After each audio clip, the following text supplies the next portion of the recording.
Hello and welcome. You're watching ET Markets. I'm Tanya Aneja. Well, we're just a few days away and it is almost like a last chance to save tax. I'm sure that you must be looking for the best tax saving tips at the last moment. Well, to discuss this and much more, I'm going to be joined by a very special guest today. We have with us tax expert Gauri Chadha.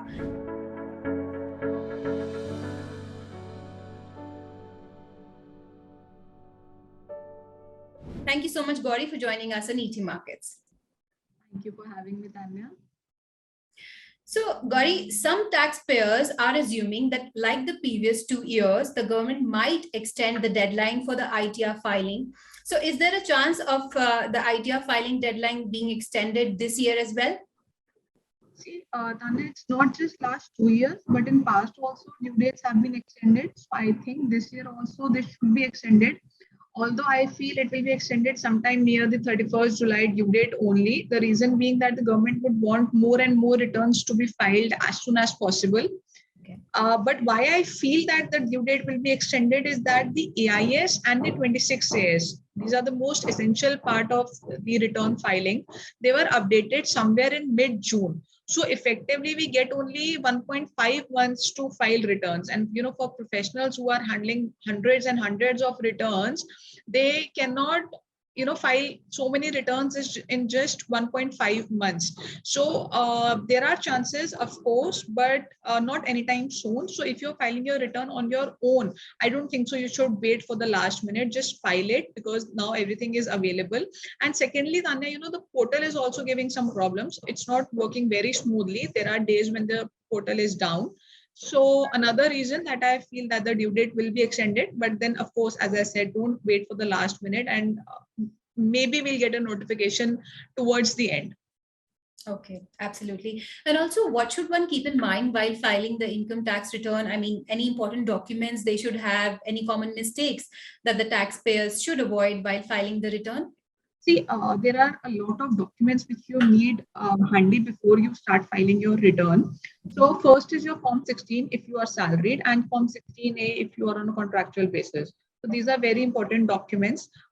Then you must check your AIS and 26AS, which is very important because now AIS is showing all the information related to your PAN. So you just cannot skip your AIS. There are so many information, so many sources of incomes which you also don't know about yourself, but the department knows. So personally, if I talk about my clients, they give the data, we check their 26AS and AIS, and we see that they have capital gain as well. And then we ask them and they said, yes, we have capital gain. So sometimes you don't know what information is there in your AIS and you tend to skip it. So you must check your AIS and 26AS. Apart from that, you should have your bank statements ready. Any other entry, like any gift, income from other sources, your interest and all, you should take from the bank statement. If there is any error in your AIS, you can send the feedback there and get it rectified. So these are the important documents. Apart from this, you should have all the receipts and slips and all for your deductions, investments which you have done under 80C, 80D or any other section, and your rent receipts if you are claiming your HRA or 80GG. So these are the things which are very necessary. These should be handy, and you should have a file where you should keep all these documents for next few years, because the notice can come after some time also. So you should have these documents with you safely. Okay, and what about the mistakes? I mean, any common mistakes that the taxpayers should avoid? Yeah, so of course, there are many mistakes. First is, of course, if you don't check your 26AS and IS, I said, which is very important. Yeah. So if you don't check that, then you will get a notice of mismatch, because your return should match with your AIS and 26AS especially. Okay. Apart from this, while paying your tax, which is like when you're paying your self-assessment tax, you should select the right assessment year and financial year. So I have seen that, people usually get confused between which assessment year we are talking about and which financial year we are talking about. So you should choose the right assessment year while paying the tax, because if you don't choose the right assessment year, your tax will go in some other assessment year. And of course, you should enter your right PAN, otherwise it will go in someone else's account. Then people think that, if your TDS is deducted, especially for if I talk about salaried people, they think that our TDS is being deducted and this is the tax which we owe to the government. So now we don't have to file the return, which is wrong. Even if your TDS is deducted, you must file your return because it is compulsory to file the return. So this is one mistake. Second is, if you have changed your job during the year and you have got two Form 16s, then people tend to skip one Form 16, or maybe they think that we'll get the benefit of standard deduction and 80C and all twice, which is not true. You will get the deduction only once, and you have to take both the Form 16s into consideration and then pay the tax. And lastly, I mean, there are many other mistakes, but the very common mistake, if I talk about, is that you file your return and then you forget to e-verify that return. So if you don't e-verify your return or verify manually, whatever suits you better, it is assumed that you have not filed your return. So you must file your return and then e-verify it within 120 days of filing the return. Okay, absolutely. And now let's come to equity linked saving scheme. So ELSS is fast emerging as a popular investment to save tax. I mean, it helps you to get the twin benefits of wealth creation and tax saving in one investment. So do you think ELSS is the best investment option to save taxes and build wealth? Yeah. So, Anya, honestly, if I talk about myself, I'm a totally equity person. And I feel ELSS is the best option, especially for young generation. Okay. Since the lock-in period is minimum, that is just 3 years, which is nothing in comparison to, PPF, PF, LIC, etc. So whenever you need that money after 3 years, you can redeem it and use it as per your wish. Moreover, if you stay invested for a long period, you get around 12 to 15% of return, which is much, much higher than other tax saving options. And when the return is compounded, like this 12 and 15% is compounded, then you see a miracle happening after a few years. So according to me, ELSS is the best scheme. And of course, like you said, that you save tax also under this if you claim deduction under 80C. So there are many benefits. But of course, if we are talking about someone who is a senior citizen or super senior citizen, then maybe ELSS would not be the right fit. But if you talk about the people who are just starting their career, or someone who is in mid 40s and 50s, I think ELSS is the best option. Okay, and what about your top, let's say, two best performing ELSS funds? So personally, I go for Axis and Mirai. Both have good tax saving funds. They have given consistent returns and very good returns. Even when the market falls, they don't crash like anything. So they are not very aggressive funds, but they will give you consistent return over the period of years. And when we invest in ELSS or any other equity fund, we say that stay invested at least for 5 years. Even if the lock-in is for 3 years, ELSS lock-in is for 3 years, even then we say that stay invested at least for 5 years. So if you talk about 5 years, Axis and Mirai have given good returns, and in future also I'm expecting good returns out of these funds. Okay, absolutely. And also, since the appraisal season is also here, people are getting more money to spend, but then they have to pay more tax also. So how to plan the investments to save taxes? See, although tax saving will differ from case to case, still I'll share with you some sections which you can use to save tax. Okay. So first is the most common section, which is 80C, where you can claim your ELSS, your PF, your PPF, your LIC, ULIP, children tuition fees, and this housing loan principal repayment, etc. Then comes your 80D, which is your mediclaim.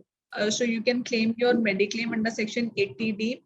Then HRA benefit you can claim if you are staying on rent, and if you are not claiming HRA, then you can go with 80GG, which is another section for claiming rent, but the upper limit of claiming this is just 60,000 rupees.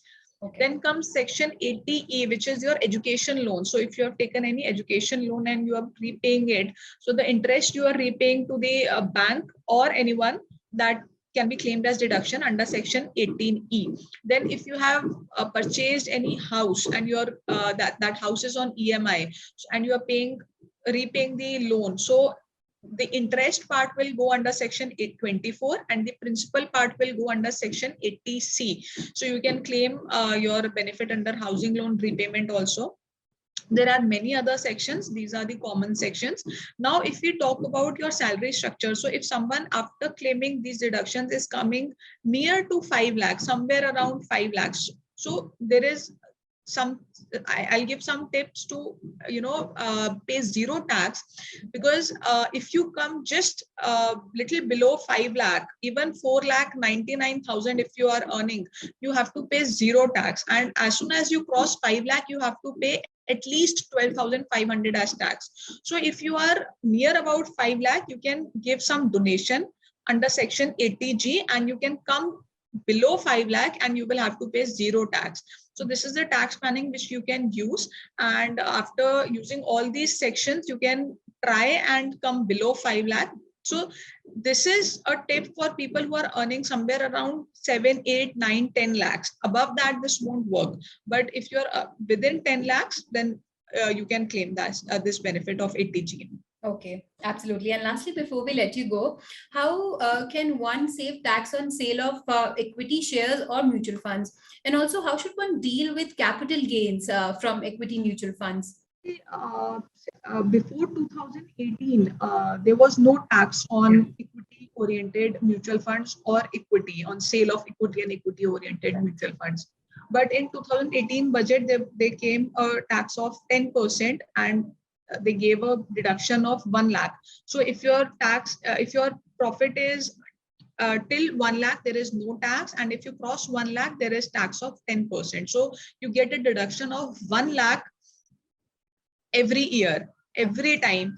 So there's a concept called rolling concept where you can redeem your funds every year and reinvest those funds again in the same fund or same stock on the same day, so that you get the same NAV or the same price and you can book profit. So when you book this profit of 1 lakh every year, so towards the end, when you actually sell the shares or mutual funds, you will not have to pay tax on these 1 lakh every year which you were claiming. So every year, I would say you can show 1 lakh profit in your return and claim that benefit.